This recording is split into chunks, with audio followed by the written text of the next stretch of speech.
Good morning. It's Wednesday, September 1st. The year is flying by.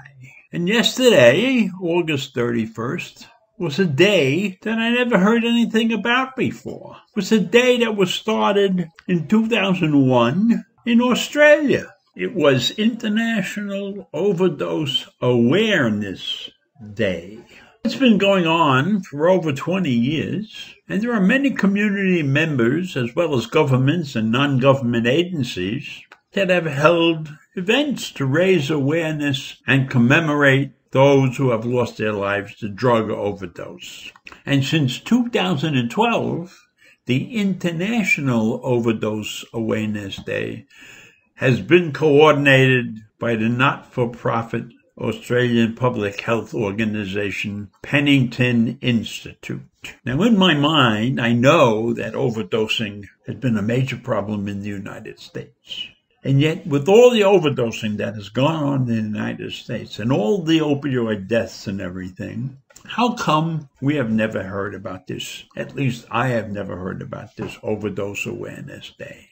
So this is an opportunity to remind everybody that there's still a major problem going on in this country. And every now and then you will read about a suit against the manufacturing companies that create opioid drugs. And I'm sure all of you have remembered that organization called Purdue Pharmaceuticals, which went bankrupt in order to avoid paying the penalties associated with the deaths that they caused by the creation of their opioid drug. But even in all of this that was going on with opioids, I never heard of this Overdose Awareness Day.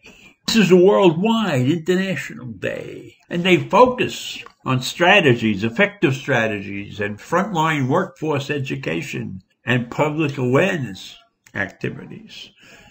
But even if that's what their focus is, how come we never heard of it? How come you never heard of it? Maybe you did, but nobody ever talked to me about it. I never heard of it. And supposedly their work has a positive impact on people and health organizations and law enforcement systems, as well as the economy and society. They are an independent voice of reason on drug policy.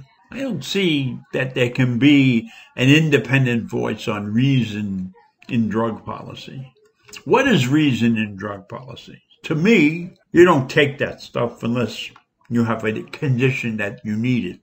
Otherwise, you're breaking the law as far as I'm concerned. So they claim to be a straight-talking ally for practical insights, information, and evidence-based action for people in need. So does that mean that they have readily available psychiatric care for these people? Do they provide the money for drug rehab, etc., like that? I don't think that's what they do. They're just almost like an information factory or something. Not that it's bad. I'm not saying it's bad, but I think that much of what they do, and I will base this on the fact that I haven't heard about much of what they do, is not really being that effective, at least in the United States. This is a worldwide organization. This campaign, this Overdose Awareness Day, is supposed to raise the awareness because it's one of the world's worst public health crises, overdosing. And this day is supposed to stimulate action and discussion about evidence-based overdose prevention and drug policy. And yet we haven't heard much of this. I haven't heard anything about them. Why aren't there lectures, classes available at places like the Y, for instance, or parents' days at school where they talk about this problem? Where and when and how are they talking about it? How are they getting this message out to the general public? Well, it is a mystery to me because I find this article and I've never heard of the day. And the campaign acknowledges the profound grief felt by families and friends of loved ones who have died or suffered permanent injury from a drug overdose. And this day is supposed to spread a message about the tragedy of drug overdose death and the drug overdose that could be preventable.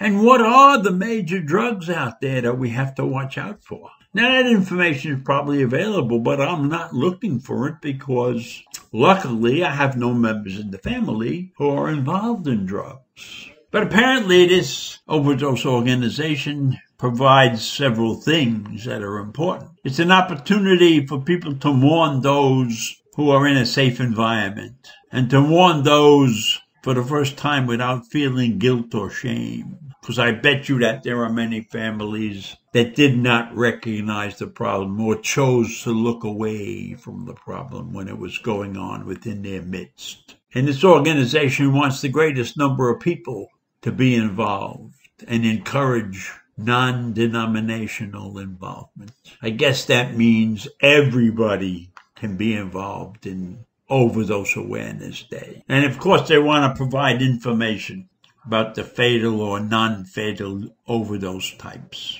And they also want to encourage and send a strong message to current and former users that they are still valued people in the community, that there's a place for them.